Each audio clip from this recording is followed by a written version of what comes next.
What's going on, Purple People podcast fans? Welcome to this week's show. We have everybody here this week, and I'm super excited about it. My name is Kyle Smith. I'm joined by Kyle West. Hey, how's it going, guys? Good, going well. Adam Carlson's here as well. How are you, sir? I was pointing at Kyle's. Yeah, you were. You are the bottom of the pyramid. Then there's one up there. It's pretty cool. Well, this is episode 404 in the Yannick of time, even though we found out yesterday that's apparently not how you say Yannick Ngakoue, according to Mike Zimmer shutting down a reporter immediately in his presser yesterday. You don't want to go to a presser and not be ready. I like it, though. That shows Chris Tomlinson. God, I love any chance that we get to watch Coach Zimmer just annihilate him. It's pure entertainment. But if I want to see like a supercut clip of just Mike Zimmer shutting him down over his time in Minnesota. Like someone good with computers. Done, not Mike Zimmer. When Chris Thompson is finally done and retires, there's somebody out there should do that and just have a compilation of him just getting annihilated. Like, hey man, here's a retirement gift for you. Anyways, if you haven't heard and you've been under a rock the last couple of days, Sunday. Was it Sunday morning? Yeah, you guys. It was Sunday morning because I was on the news desk on the Viking Age on Saturday, and I was staying up late. I was watching movies, and somehow 6 a.m. rolled around, and I looked down at my phone, and I was like, wait a minute, what's going on? That's really awesome. Yeah, I woke up to the news thanks to these two gentlemen here. Former Jaguars defensive end Yannick Ngakoue had been traded to the Vikings for a second-round pick and a conditional fifth that could turn into a third if the Vikings win the Super Bowl. Kind of shocking, kind of not shocking. Good move for the Vikings. I was very surprised considering the Vikings salary cap situation and that the main problem in Jacksonville, on the surface at least, was that they couldn't afford to work out a way to get a long-term deal with him. Now, of course, what needed to be happened was he needed to sign his tender, and then they needed to trade him. So now Minnesota's there. I guess they're trying to work out a long-term deal, which is good because you don't want to spend draft capital on a player you're only going to get for a year. Not otherwise, that's draft capital. Not good at all. Yeah. But of course, at a time when the Vikings are kind of struggling in some areas, and then you've got the Dalvin Cook being unhappy and wanting a little bit extra money, and the whole situation just turns into a little bit more of a financial mess. But at least the team does look better on paper. I do kind of feel bad for Ifeadi Odenigbo, though, because he looked like he was ready to start, but now he'll have that same role he had last year, where he was highly effective. But it just kind of does stink for him to wake up to that news and be like, oh, man. What's going on now? Yeah, a lot of fans are saying to rotate Ifeadi Odenigbo at tackle at some point. The Vikings can do all kinds of things here, but I wanted to hit on the Vikings fans hate Shamar Stephen. What is that? Yeah, I don't know. It's a lot of things that I see on Twitter, especially with I like Locked On. I like to listen to stuff that they do. A lot of guys in the replies just like, well, he can go here. It's like, or he could just do what he did last year, as you said, where he was excellent. Yeah, it was pretty damn good. I wanted to hit on the Jacksonville side of this, and then I'll let Kyle West jump in for his thoughts on this trade. But the Jaguars are mailing it in. I think they're tanking for Trevor Lawrence. I love Gardner Minshew, just like Mr. Carlson does, and I think West. But I don't see how this team isn't the number one pick next year. They had 5 Pro Bowlers on the defensive line 2 seasons ago when the Vikings were in the NFC Championship game, and they were in the AFC Championship game. And now they have 1. And they just released star running back Leonard Fournette as of yesterday, I believe. So they're definitely mailing it in. They got, like we said, a second-round pick and a conditional fifth that could turn into a third if the Vikings win the Super Bowl. And the fourth is based on Pro Bowl, right? I believe so, yes. First ballot Pro Bowl. The good thing about this is, like Adam mentioned, his franchise tender in Jacksonville was $17.8 million. Now, this is from ESPN 2 days ago. It was made official yesterday, but he is taking a pretty significant pay cut because he wanted out of Jacksonville that badly. $17.8 million down to $12 million It's a 1-year deal, but Adam already mentioned this, which is good for Vikings fans everywhere. He's only 25 years old. They're going to work out a long-term deal. Everywhere that I've looked and heard, that is the intent. Like you said, they don't want to make it a rental. So this is really exciting because Danielle Hunter is also only 25, and they're both hitting the prime of their career. You mentioned Jacksonville tanking. When isn't Jacksonville in rebuild mode? They're so bad. When they're upsetting the Steelers in the playoffs, I guess. And then they're like, okay, we're good. Let's just break this team apart. Let's just rebuild this shit. Let's do it, guys. That's I'll say it, and this isn't a hot take at all. I think this is just common sense. I truly believe if they would have ditched Blake Bortles when they should have and went and got someone at mediocre level because he was awful, I think that a lot of those guys would have stayed because they would have been relatively competitive. Yeah. I don't know. He was that bad. And, I mean, he was bad enough where Chris Sims did a top 40 countdown where he wasn't in it. So that's pretty terrible. But, yeah, Jacksonville, I don't think that anyone got fleeced in this deal by any means. I think it's a good deal, in my opinion, for both sides. And I can't believe that they couldn't find a low first. Because if Minnesota does, as people are expecting, that pick's going to be 20 or above. And a second rounder, 20 or above, that's nothing for one of the best pass rushers in the league. I mean, he's been on the top 100 in the NFL list now for 2 years running. I think it was 80-something and then 60-something, right? I don't remember where he was specifically. But, yeah, he's one of the best pass rushers in the NFL.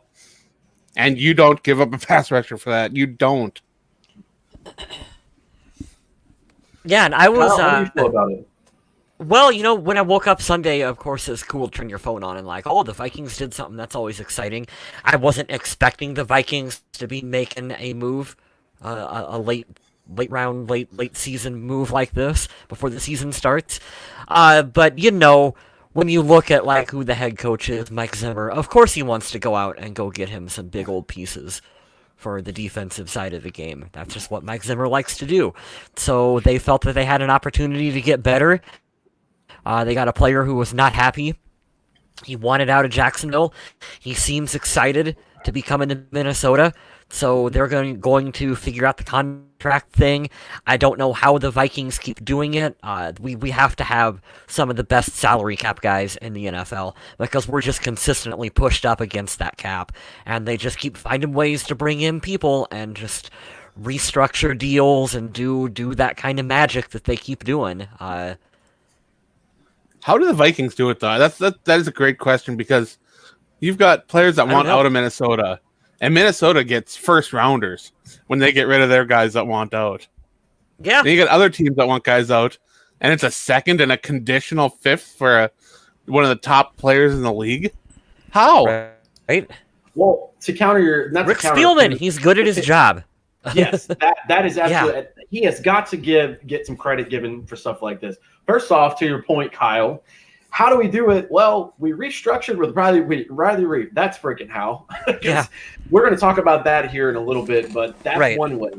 And I think this is a really odd way to describe it, but you guys remember going to an arcade? I had a putt-putt golf around in my town when I was growing up. Mm-hmm. And you go in the arcade, playing skee ball, all these games, and you see that one where you drop a coin in, it falls, and then it's got this little bar that comes out to push. And there's coins hanging off the edge everywhere, but they never go over. That's that's why you got to hit the front of it. Cap. Yeah. Well, that's the Vikings salary cap guy. We are always pushed up, like you mentioned, but they find a way. Now, I will say, again, this is not breaking news, but it needs to be said because we talked about it last year and nothing too bad happened. Considering the players didn't do that well, that we got rid of, Xavier Rhodes. There's going to be a star next year that we like and that has been a staple. In my opinion, they're going to have to go because the salary cap's probably going to fall thanks to COVID, and they're going to have to figure it out. Because not a lot of guys are going to be like, sure, I'll take a pay cut. Why would they do that? But they figured it out. And to your point, he seems happy to be here. Now, his best season was 2 seasons ago when they went to the NFC Championship game. He hasn't had double-digit sacks since then. I've read around that he's more of a speed guy, like a one-trick pony. He's very much not a good run defender. But if you just want to get to the quarterback and help out a young-ass secondary like the Vikings have, I think this is I think at least, to sum this up, this at least keeps it on bar where Everson Griffin was, probably a little better. So, and this also helps the secondary. The signing helps the young, inexperienced at the secondary, too. Because you bring in that guy, okay, so maybe he's not the best at stopping the run. We're not asking you to do that. We're asking you to get after the quarterback as quick as possible. You either sack him or you force some bad decisions. That's going to help the guys out in the secondary where, like I said, we're really young and we've got a lot of inexperience back there right now. Mr. West's been listening to me over the years. I love it. Every now and then, Adam. Now, I will say this before I let Adam get in here, too. I know I'm talking a lot. This brings me back. I'm a huge John Randall fan. If you guys know and watch the show, he's my favorite Viking of all time. And I remember specifically watching the Football Life for him where somebody mentioned the Vikings had the smallest defensive line in football when he became a Viking. And we're looking at Yannick Ngakoue. He's 6'2", 245. He's not a physical specimen like a Danielle Hunter. And looking at Shamar Stephen and these other guys, the Vikings D-line is going to be a little light and a little bit smaller, but I like the speed. And like we said, this is going to help the secondary out so much, which is my biggest concern as a fan this year for this team's defense. So are you guys Actually, thinking... if you watch him on tape, though, Yeah. There's one specific move that he can use against most defenders that they have absolutely nothing for. It's when he uses his forearm and smacks down on the arm blocking out. And if you watch him play, that's his go-to move. What's one of the nice things, though, is when he brings up that arm, that's also a way that he can turn that into a spin move. And I bet you're going to see Mike Zimmer working on a lot of things with him because he's got that arm break down. He's got that down. But you're going to see a little bit more diversity from him. You're going to see him not getting doubled because of Danielle Hunter, which is going to open up more for him. Let's face it, Jacksonville, he was doing a lot on his own there. Minnesota doesn't do a lot to promote players to win one-on-ones or win two-on-ones because they don't promote the two-on-ones. They've got players that can take those one-on-ones. And, of course, the interior of the defensive line right now is a question mark because we don't even know who's going to be plugging in at one of those spots. Maybe even both. Who knows? But as it looks right now... Tom Johnson. I don't know how you're going to cheat to one side or the other and let the other just be on an island. You've got to have an elite tackle if you want to go one-on-one with either of Vikings starting defensive ends. And I think either of those guys can win one-on-ones consistently. Mm-hmm. Well, this is great, too. To your point, Mike Zimmer's not like a super blitz-happy coach. Now, we've seen great blitzes from him. Don't get that twisted. But he likes to keep that pressure with the front four and let them do their work. And there's a lot of good coverage. And let's face it, the thing that the Vikings use the most now is nickel. And I'm so happy that this happened because not that we didn't have faith in Ifeadi Odenigbo, and his agent has faith in him too, by the way. We can talk about his quote. Fool's gold. He has faith in him, apparently, putting that out there. But I'm so glad they made this happen because Danielle Hunter on his own is a great guy, but that's just going to be a double all day. And I think back to like when it was just J.J. Watt. Yeah, they had Jadeveon Clowney for a couple of years, injured all the time, but you don't want just one star pass rusher. When you have two that are very, very good, it's just giving me so much hope because this is what the Vikings are. This is what I've always known as a Viking fan. It's lots of good defense all around. So I'm very excited about this trade. Jared Allen, Brian Robinson out there. Like we've always had good pairs of defensive ends. Yeah, and even if Brian Robinson might not have been elite, he's going to get one-on-ones all day. Yeah, because they're going to be sending the extras over to help out against Jared Allen. Mm-hmm. We should bring back calf roping. That's such a good sack dance. Somebody just do that one. So I wanted to ask you guys, because I see this a lot coming up in the comments now too. Do you guys think it's doom and gloom for Danielle Hunter, like a lot of other Vikings fans? He's not been practicing. I know Adam's opinion on this, but I thought that we should touch upon it really quickly.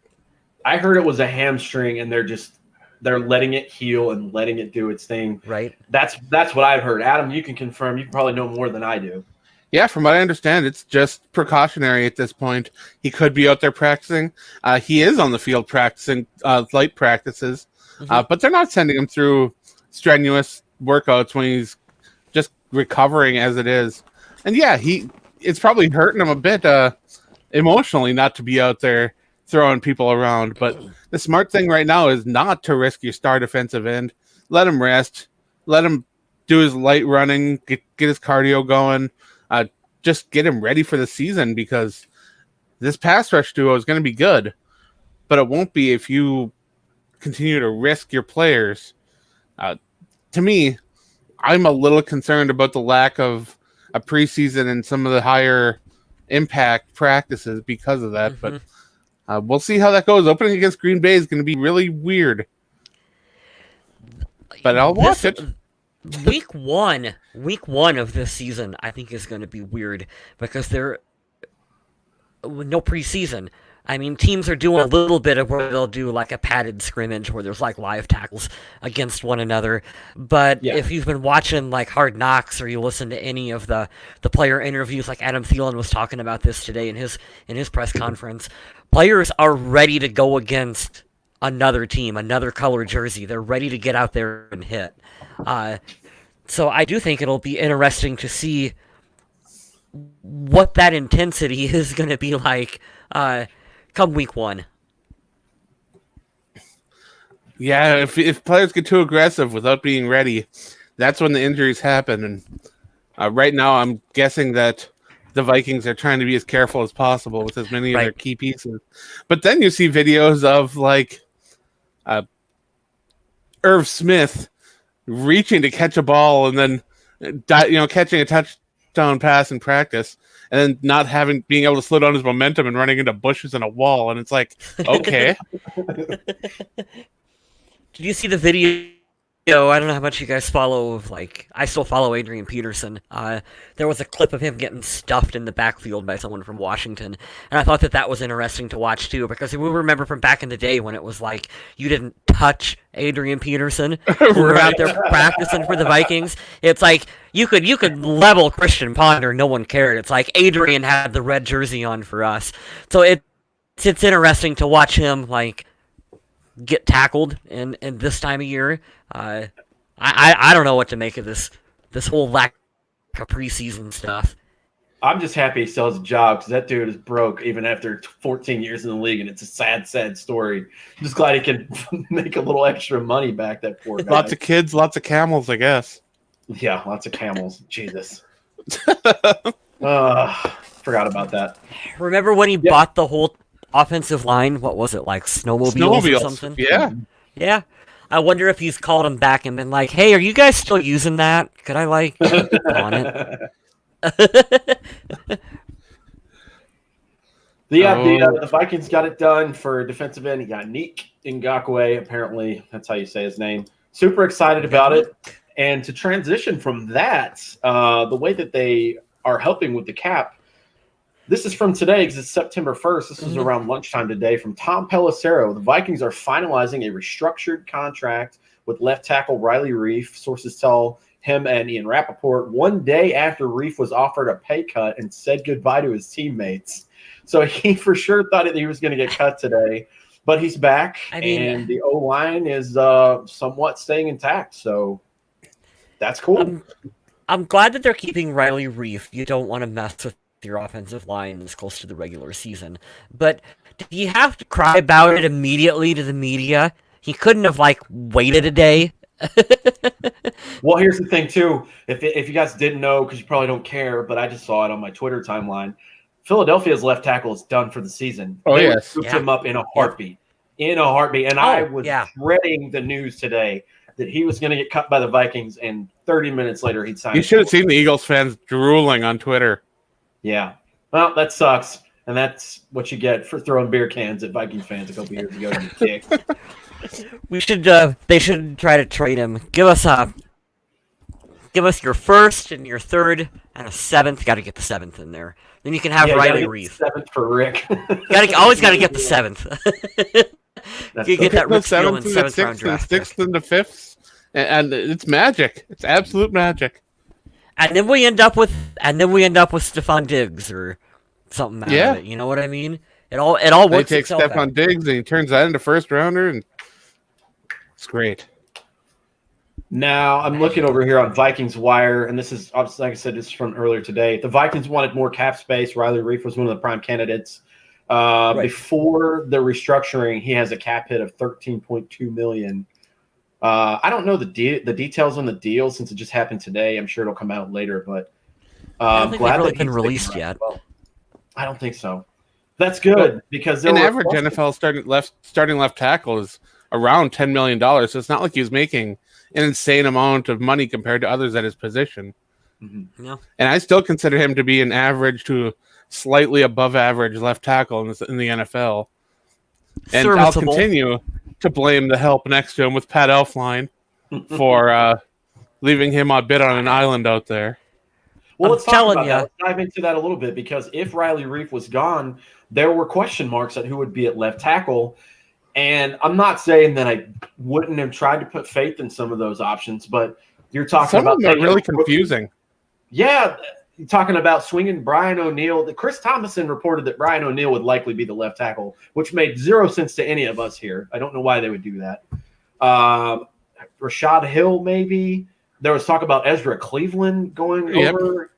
I mean, we don't know, and thankfully we don't have to know now because he's going to stay. But there was going to be some shuffling not even 2 weeks before the home opener against Green Bay. I wonder what was going through Kirk Cousins' head as all the left tackle drama was going on. He was updating his life insurance. That's what he was doing. He was thinking about Pizza Ranch and the probably buffet. That's what Kirk He'd Cousins. probably rather be thinking about getting sacked than Pizza Ranch. being like, that Pizza Ranch gravy. That's so funny. Well, I'm terrible at this whole hosting thing. I don't know what else happened because I didn't join you guys last week. I took a week off. But what the hell else happened in Viking land that you guys want to talk about? Pretty much the big stories right there. Those are the heavy hitters, yeah.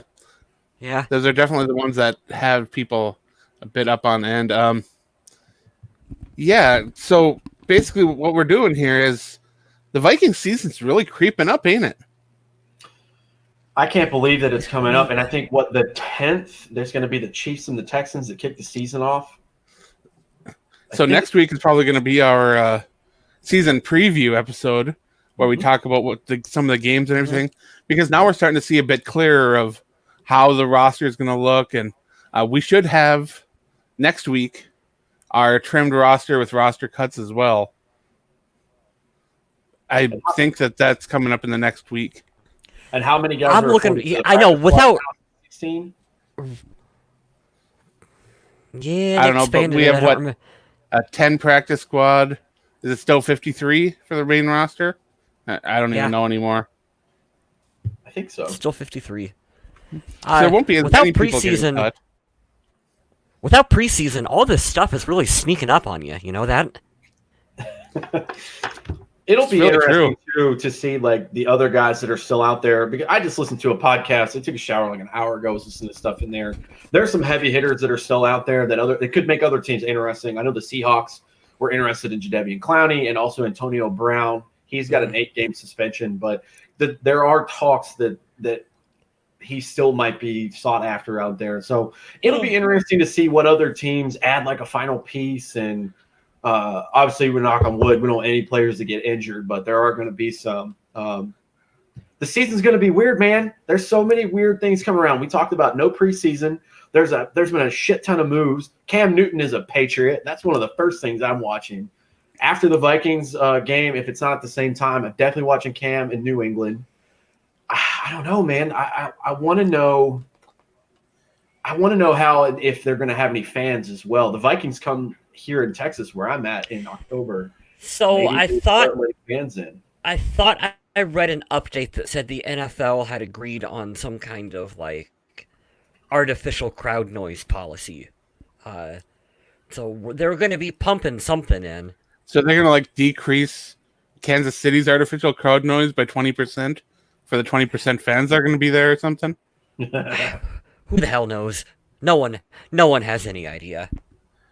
The only thing that I read in relation to that the other day, and this is not yes or no to your point, is the Vikings did like half of a game the other day, like 30 minutes of play, and they pumped in artificial crowd noise. And sometimes it was for the defense, sometimes it was for the offense, which was cool and weird at the same time, I guess.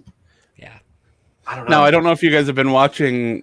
any of the WWE wrestling lately, but they have started the Thunderdome, which is basically putting fan faces from TV screens around the ring, and then they'll pump fan noise into the matches to kind of raise the excitement a little bit. It's pretty cool, I think. It's pretty cool, except for when you hear the kids yelling for Cena in the cheering, and Cena's been retired now or for a couple of years, so maybe we'll get some weird fan chants for Michael Vick or something during the game. Who knows? Or you have fans doing other things on the camera that they should not be doing. Oh my goodness. Yeah. That's what I would do. Yeah, Right. there's a lot of people getting that get a screen on in the Thunderdome, and then they get it taken away for doing something inappropriate. Which would be half of the What fun. were they expecting when that happened? Let's be honest. That's so funny. Yeah. I haven't seen it. I've only watched a couple of the NBA playoff games, and I know that they're doing that as well in their bubble, but I haven't paid attention. I haven't seen this for wrestling, though. I'd definitely have to check that out. We could get a little political if you guys wanted and talk about how the recent tweet from Donald Trump about talking down to sports organizations for being a little bit promoting the Black Lives Matter movement, and how they should be regretting it because the NFL is going to likely face a smaller viewership like the NBA did during its run. Yeah, you know what I think the decreased viewership in the NBA has more to do with? It's just a really weird season that started and stopped, and then you've got only a small amount of teams playing in a bubble, and I just don't know how much just like people, you kind of lost the hype for it. That's what I think the decreased viewership in like the NBA. It's You fun can't that you mention ignore- this, because they did this on Dan Levitard today, and I got to plug the Levitard show again on this podcast. Viewership for TV over the last couple of years is down a ton, and it's not just sports, anything. It's TV alone, television itself. We're not talking about just streaming or just this. Television by itself. Everybody is on social media watching a lot of stuff now, or they're doing a streaming service because you can get bundles, and it's super cheap. So the fact that they Pirating's at an all-time high as well. Yeah, and then there's the coronavirus. Like, I get it that would maybe you would think that would spike because people are inside more, but people are doing different things now, and I think it's more of a love for social media because every time I get on any platform, I mean, constantly people are up there giving their opinions. So I don't know, that's just me. And a lot of television, you remember too, is like Game of Thrones or something we could do there, and we get to watch a series. Well, they haven't made movies or television now for almost 6 months. So what are they going to put out that's not live and up to date? You know what I mean? Right. Big Brother's pretty good. I've been enjoying that. Oh, I forgot. Wrestling with their bubble, pretty good stuff. But yeah, other than that, for original content, it's getting rough. Some production companies down in Atlanta and other places are starting to try to get production going within little bubbles, but that also means that they've got to take really strange precautions, and it's going to take longer to get everything out. And as to your speech about ratings being down all across the board, people aren't watching live TV the way they used to. They really aren't. Whether it's the binging or the streaming or pirating, I have to explain this all the time to people when I'm talking about The Walking Dead, because yeah, The Walking Dead ratings are much lower than they were 7 years ago. That's because people don't watch TV the way they did 7 years ago. The show, if you were to talk to people that have been watching The Walking Dead, there's still a ton of Walking Dead fans out there. There's it's just that they're still not on television watching live on AMC.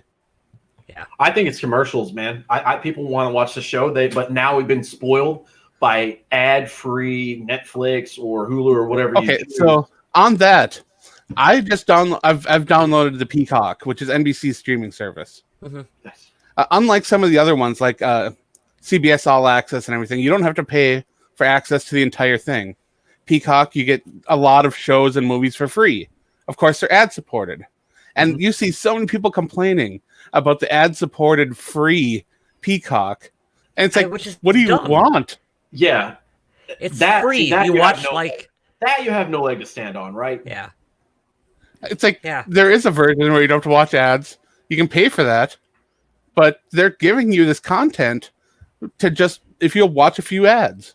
And I have Or no like problem you with that. can- Maybe it's because I'm old school and watched ads with all my Yeah. TV shows and all that. But maybe it's just the culture shift where ads are just seen as an absolute nuisance. I don't know. I don't know. I don't get it either. I'm an old man. Get off my lawn.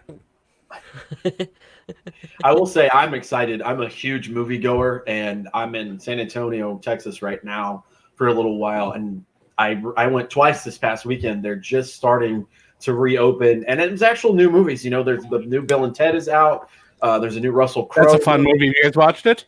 I haven't. I don't want to be disappointed in it, but I know that it's out there now, so I may do that this weekend. It's worth a watch. Michael Cambria is in as well as Sean earlier, which we put him up on the screen. But what's up, guys? Thank you for joining us.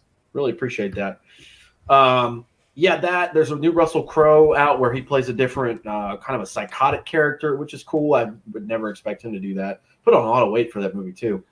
A new Angelina Jolie movie. Ooh, I didn't know that. The guy on the radio was making fun of it when I was driving my nephews back from school today because it's their first day of school. Mm-hmm. Back in the school. It's weird. Yeah, I know. That's not happening everywhere. Good for them. All right, so I got a kind of related question a little bit. You guys were talking about TV ratings being down and just the way people have changed the way we watch television and stuff. What is it going to take for the NFL to finally have like a fucking NFL app that you can download or watch on your computer where you pay X amount of dollars a month and it's like, hey, you can watch live game, no out of market, no blackout policy, just like, here are all the games, you can watch them right there. You pay $10 a month for it. It's shocking that doesn't exist. You had it's that meme. You had me in the first half. I'm like, is he talking about NFL Sunday Ticket? And then you said out of market games, and I was like, there it was. Yeah. No, you're just gonna have to illegally stream it like I do. That's right. Which is I'm so so shocked it's- that you can't like go to the NFL app, pay $5.99 to watch the game you want to watch or whatever. Or, like you guys are saying, this is just me. I'm not playing fantasy football this year just because it's a weird year, right? But when you go in, they ask you, or even just like ESPN, who are your favorite teams from what sport? If I log into the NFL app and they say, hey, would you like to be a part of our streaming service for $9.99 a month? Who's your favorite team? And you pick one. Or maybe they give you up to 3. You're like, okay, cool, I'm a Viking fan. They're like, cool, here's all the Viking games. Here you go. Adam is right. I would pay $10 a Sunday if the Vikings are not on television. I would pay $10 a game to be able to watch it on my computer if they're out of market. Or if I have to work on Sunday, I would pay $10 to watch it on Monday, or whenever you want to. I would pay for that. Yeah, I mean, I'm stuck out in the middle of nowhere and the Upper Peninsula of Michigan, and I can't get satellite here because of all the forest. I can't get cable out here because I live too far away from the city. I'm on some of the worst DSL internet around. So honestly, I'm surprised that I haven't dropped out of this call yet, because that's surprising as all heck. But for me, there's not a whole lot of other options than trying to find a stream for the game that I can rely on from a friend. And it's kind of sickening because I'd love to support the NFL because I enjoy watching the NFL. Mm-hmm.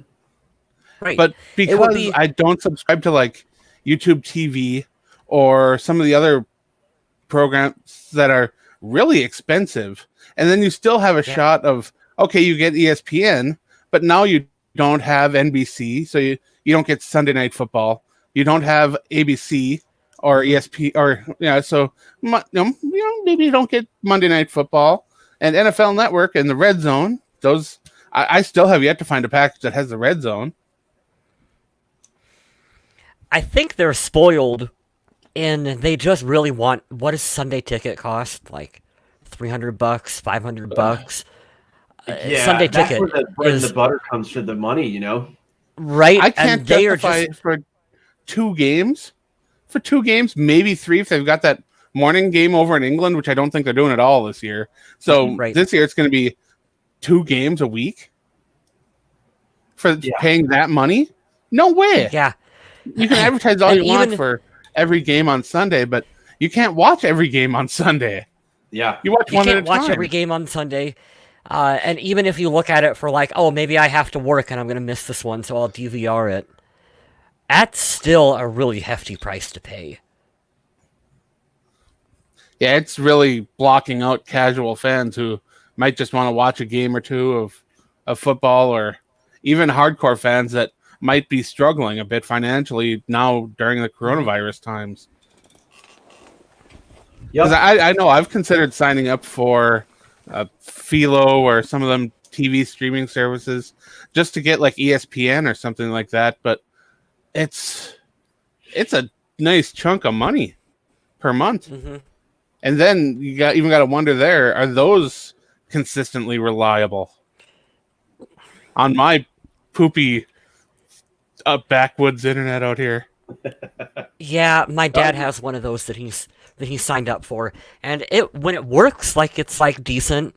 You're behind usually a pretty good chunk for like what live television is. But when it doesn't work, it's just like, well, I ain't watching this, because it's not like YouTube where it'll buffer down and you'll catch up to it. It's just like you're gonna freeze, and then it's gonna play 3 seconds and then freeze, and like that's just what you got. Yeah, unfortunately, there's a lot of people like myself.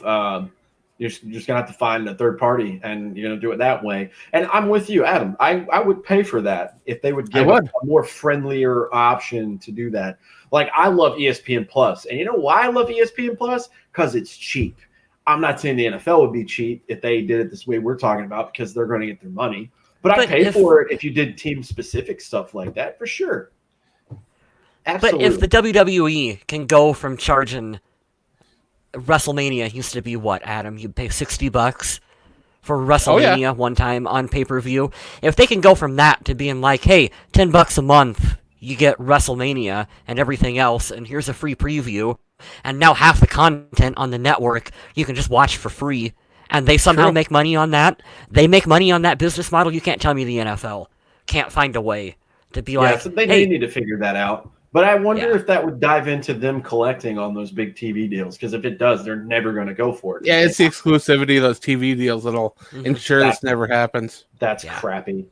Which is bullshit. The only way they could do it is if they were to pay out or buy out part of their television share and then air their broadcast with their commercials on that stream. That's the only way you'll ever see that happen. Mm-hmm.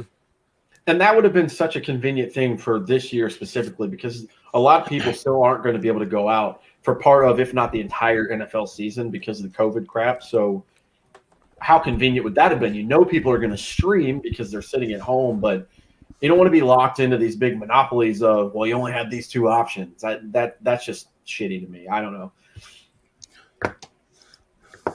That's all right. NFL, you're not going to get my money. I'll just watch it through someone else. Yeah, it's disappointing to say, but that's what most fans do. If you go on Twitter, and I'd say if you go on there 10, 15 minutes before a game, you go on Twitter, it's everybody saying, hey, you got a stream? Anyone find a stream? It's like, yep. I don't like it, but I understand it. Yeah. I've always been that person that says, if you appreciate and enjoy something, you should try to show your appreciation and support them a bit. I mean, so a lot of the games that I play on my Xbox are free to play. I love Apex Legends. It's a fun game.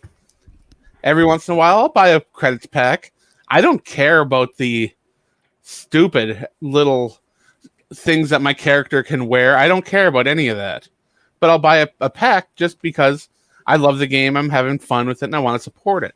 Now, sure, I could go out and go to NFL.com and buy some jerseys or something when I'm streaming a game. Maybe that'll alleviate a little bit of guilt or something, but Maybe.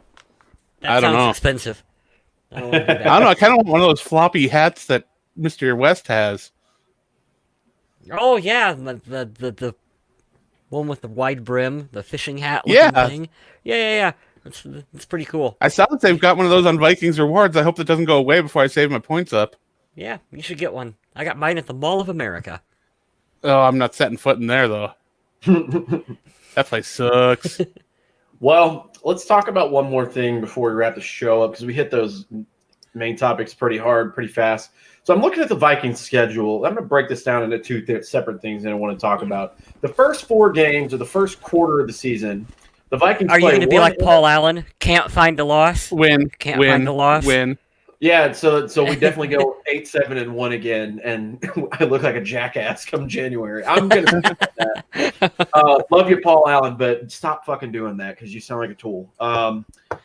First 4 games of the season, 1 NFC North opponent, 3 AFC South opponents. None of those are primetime games. These are all noon Central or 1 Eastern games, which is pretty Those good. are my favorite. We get into the second quarter. There's only 1 primetime game. That's in Seattle, and that's probably a guaranteed loss because it's in Seattle. We'll just go ahead and look at that later. The third No crowd noise, though. No home field. That's going to be so weird. You're right. The kid Chen Frasina's going to be there. Third quarter of the season, there's an away game, another night game at the Bears, and then the next week there's like America's game mid-afternoon. Hosting the Cowboys. And then when we get to the last part of the season, we have the Christmas Day game. That's the only one that isn't at 12, and that's at 3:30 Central, 4:30 Eastern. So with all the weirdness going on and all this Kirk Cousins can't win a primetime game, there's not going to be any crowd noise, and there's a shitload of 12 o'clock games this year. I really like this schedule the more I just am trying to find something to analyze on it. Find the positive And the bye in is there. past midweek, right? Or past mid-season? It's week 7, I believe. Oh, I don't like that as much. Not I that know good, that but it's not statistically and analytically, the timing of a bye has no impact on how a team finishes the season. But for some reason, the old school part of me still feels like it does. Oh, for sure. Well, the players have talked about how much they like it when it's later because it feels like a halfway point in the season and whatever. But another interesting note, they don't play the Packers when it's going to be super snowy and blizzardy because after that week 1 game, they don't play them until 2, 3, 4, 5, 6, week 7 in Lambeau, and that's on November 1st. When's the game at Soldier Field? 2 weeks later on November 16th. So still not the worst. That could be bad, though. Especially considering that it already feels like it's almost winter already outside. I don't know what's going on, but my weather's real weird up here. Yeah, you'll notice I'm wearing a hat. It got cold today. Some good notes. We've talked about this before, though. There's actually a month stretch where the Vikings luck out. And looking at it now, they actually luck out from pretty much November to the rest of the season. And what I mean by that is they have 3 home games in a row, which the Vikings are in US Bank Stadium. They're very good. Cowboys, Panthers, Jaguars. They go on the road in December to Tampa Bay where it will not be freezing outside. They host the Bears that next week. The Saints are indoors, and then they're indoors at the Lions to kick off to end the season. So pretty much after that November 16th game, they have good conditions and a lot of home games. So that's really cool as well. So this schedule, even though the opponents are not easy for the most part, looking at all these little details, they're actually set up for success pretty decently. Nice. I like that. But yeah, save your win-loss prediction because, of course, we'll do that next week when we do our season preview, and that'll be fun. Like I said, by then next week, too, we should have a majority of the cuts that the Vikings are going to make heading into the season. And then after that, we're going to be talking about football games. It's the best time of year. And I can't believe it felt like somebody just flipped a switch and like, oh, hey, by the way, you have an Amazon package on the way. It's the NFL season, and it arrives next weekend. Yeah. Which is pretty cool. Yeah, I wasn't going to jump into that now, but I'm glad you mentioned it. We'll give him some time to think on it. Adam kind of set that up pretty good for us to dismount on this week's episode. Next week, we'll dive into the schedule. We'll give you our predictions. We do this every year. I don't know. Are we doing Survival League or maybe not? I'd like to. We'll keep I don't know that if you up. guys We'll want to talk do that. about it. I would love to. We'll put I've it had out some on the people Facebook message me page. and ask me, so I know that there's interest. I think we should. It's a tradition. But we'll figure out the People details podcast of that. tradition. See what we can do. Yeah, we can promote it more for next week. But basically, if you guys, for whoever streams this later, if you haven't and you don't know what that's about, you can get free stuff from us. All you have to do is sign up and make some picks each week, like the experts do. Like Tony Gonzalez, who is like traditionally fucking terrible at that, but he's on television picking games. Just got to pick one team that you think's going to win that week. You can't pick them again after you pick them, but you only pick one team per week. It's fun. That's a lot of fun. 3 strikes, you're out. And yeah, the winner usually gets something kind of fun and cool. It's a pretty fun time. All right, so I'm going to plug the Viking Age because I've got a lot of great people that work over there. Adam Patrick's always coming up with some great stuff. I know they dove deep into the trade this week, and as well as the effectiveness and the situation going on with Riley Reiff. So, yeah, it's definitely worth checking out if you're a fan of the Minnesota Vikings. And, of course, UndeadWalking.com. I've already gotten a little bit of a plug-in on The Walking Dead, but I'm always really excited. October's rolling around. It's getting closer, and October you're going to find the world of The Walking Dead just taking off, whether it's The Walking Dead Deluxe, which is the colored extended versions of The Walking Dead comics with interesting analysis from the creator, Robert Kirkman, in the book, so that's worth checking out. Of course, the season 10 finale of The Walking Dead is going to air. And then you've got both Fear the Walking Dead returning and World Beyond making its debut. Both of those are going to be fun. So 3 Walking Dead shows coming in October along with the comics. And if you're a fan of zombies, it's time to start getting excited because that's going to creep up pretty fast, especially with football. Football will help that time pass until we get to Walking Dead. And also, I do want to promote my own Twitch account. It's twitch.tv/MNVikingZombie. That's where you can find me playing Fall Guys or Jackbox. And if you want to come and hang out one day when I'm playing, I'd like that. It'd be fun. Come say hi. Jack in the Box? You ever play Jackbox TV? No, I haven't. I haven't heard of that one. Oh, it's fun. It's interactive. All you need is whether it's a phone or a tablet or a mobile device or something, and you can watch the game as it streams through Twitch, and then you can play along on your device, whether it's coming up with answers to questions like, what is the worst flavored candy cane that you'd ever want to see in a store? Stuff like that. It's fun. Seen one funny that you should say candy cane. I seen a post on Instagram today. There is ketchup flavored candy canes coming out this year. What? Oh, don't surprise me. It's nasty, but don't surprise me. It's like 2020 can't be. I've seen the dill worse. pickle ones. Every day we go further away from God. I just don't understand. Yeah, I'm just waiting for the Pizza Ranch gravy. That's what I'm waiting for. Gross. we gotta send Kyle Smith to a Pizza Ranch one time. You know, when I come up, whenever I get to make a Vikings game, I was gonna go this year, but COVID. Yeah. Whenever that happens, I'll So much for that. purposely gonna tag you guys in that. And ugh, that's so nasty. We'll make a whole like social media post and experience about it. Maybe just my experience at Pizza Ranch was poor. Maybe some of the other Pizza Ranches are better. Yeah, I never know, but oh no. So Wes, promote your stuff. It's hey. up on the screen. Yeah. You can check me out on the website below. I'm still thinking about Pizza Ranch. I'm debating whether or not I've ever had a good experience at Pizza Ranch, and I'm thinking not particularly. I've only been a couple times, but not really. So here you go. You can check out on all my cool stuff right over here on my website. I added a photo of Adrian Peterson, so I do have some Viking stuff up there as well. Should you choose? Is it one of those training check camp it out. photos you took? Yes, it is. Nice. You can follow me You follow me over on Instagram as well too. I'm always posting new photos up on the Instagram. It's pretty cool the way you can show stuff off like that too. That's neat. Yeah, you can tell he's the advanced one because you asked me to put some words up on the screen. I'm like, I don't remember how to do that. Yeah, this is Kyle West stuff here. He's got a bunch of cool stuff. You can put it on notebooks here, on bags, on water bottles, all kinds of stuff. T-shirts, we also have Purple People podcast stuff here, which I'm looking for, but I couldn't find. But we just wanted if you click on Explore Designs. Explore Designs here. Perfect. There you go. And then you can Sorry, I have hotel Wi-Fi, but I did get an Ethernet cord, which is look at that pumpkin. No disruptions this week. Yeah, That's these a are nice all great pumpkin. shots, and these are by Kyle West. You see them on the screen when I take Right this on. down. Purple People podcast stuff. There's You can Purple go Podcast. here.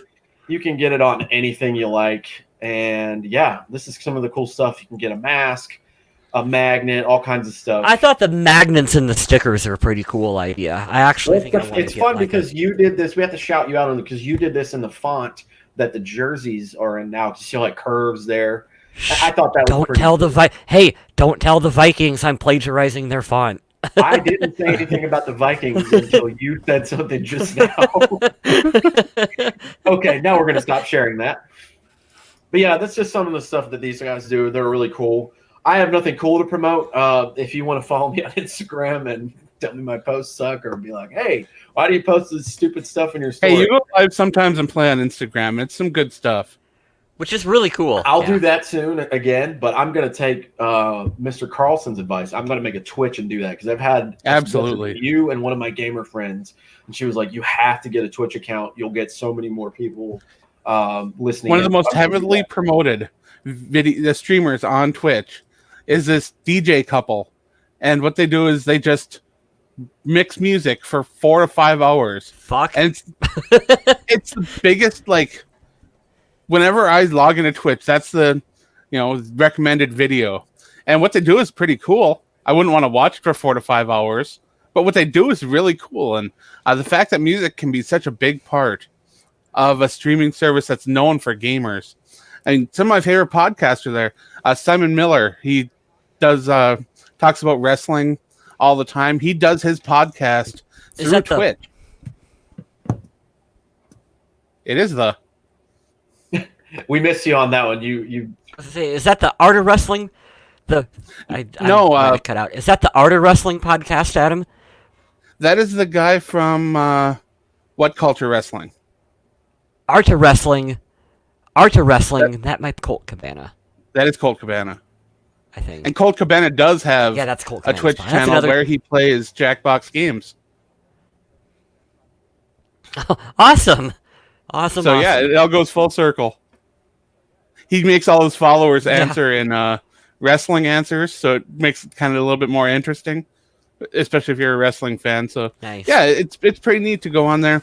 I haven't seen a whole lot of football-based content, maybe because I haven't been searching out a lot of it, but I bet you there are a lot of people that do use their podcast for whatever through Twitch. And to be honest, StreamYard, guess what? You can use StreamYard and you can stream directly to your Twitch account. So if you are someone who just enjoys unboxing videos or something like that, I will say, hey, check out StreamYard because this service has been fantastic for us. And we hope that it would be fantastic for whoever else wants to use it. And you can stream to YouTube or Twitch or wherever you really want to go, Facebook Live, whatever. Especially if you want to get people together like we do. So that is an unpaid sponsor. I just really appreciate StreamYard for what they do. 10 minutes now. We might as well throw StreamYard in there. They've been good to us. I love this. If the way that we were doing it with Google Hangouts on air, well, after that shut down, I was worried we wouldn't find something suitable to do our podcast with, and this just turned out to be absolutely amazing. This so is what I found I'm out very thankful earlier for today StreamYard. too. We can put leaves on the background, and whenever we decide to upgrade for $240, we can add whatever we want. We could take this StreamYard logo away. We could put all kinds of things. So that's kind of cool. Yeah, we're using the cheap basic version, so don't mind us. Yeah, pretty good for the basic version though. Not gonna lie. Not bad at all. But yeah, that's all I have for this week. that's it, man. Thank you to all the guys that are watching and watch later. If you do watch later and you made it this far, you can check out all the things that we plugged. If you would please, on our YouTube, if you'll go in and give us a thumbs up, that'd be great. You can subscribe. And if you subscribe and you want to hear updates from us, I know a couple of my friends do it, you'll get a little notification in your email, or if you're on your desktop, it'll tell you, hey, the Purple People podcasts are going live now. So you can catch it live and in person. And then you can jump in the chat as well and hit us up. But stay tuned for next week, man. We're going to do this the season preview. We'll give you our thoughts on where we think the Vikings will finish at the end of the year. It's going to be fun. It's one of my favorite times of the year. And pretty soon we can start handing out game balls and donkeys. I know Mr. Smith is wearing a backwards hat, but I've watched this long and I can't resist because it kind of just looks like you got a blonde bowl cut. Does it? A little bit. No, but I will say, now that I'm not in the military anymore, I've made a vow, at least for 2020, just because this year is totally fucked. No haircuts and no shaving. So we're going to see where we end up by New Year's. So we still got September, October, November, December. So we'll see. We'll see how long I can last. Let's see how long your beard can get. I'm trying, man. It just gets I like it. thicker. I want it to go out, but it's just getting bushy. thicker. Anyways, thank you guys. I'm glad that we got the trio back. I had to take a week off just because, but we'll be back next week, and we hope to see you there. And until then, Mr. Carlson has something to tell you. Wash your ass. That's it. Yeah. Take Our new class, outro. Minnesota.